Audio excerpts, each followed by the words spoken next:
पाकिस्तान का full and final squad. सबसे पहले कप्तान बाबर आजम,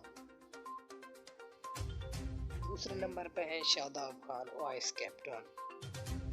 और तीसरे नंबर पर है Asif Ali right arm batsman,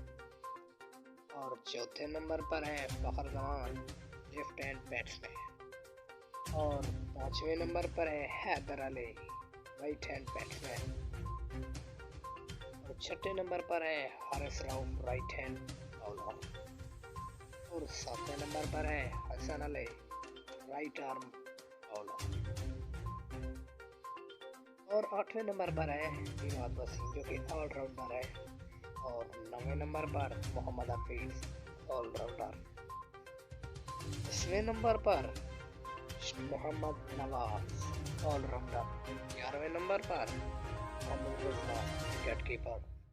12वें number पर Mohammad Wasim junior right arm fast bowler, और 13वें नंबर पर सरफराज अहमद विकेट कीपर, और 14वें नंबर पर Shaheen Shah Afridi left hand bowler, और 15वें नंबर पर शोएब मलिक को मुश्तिक शाह की जगह पर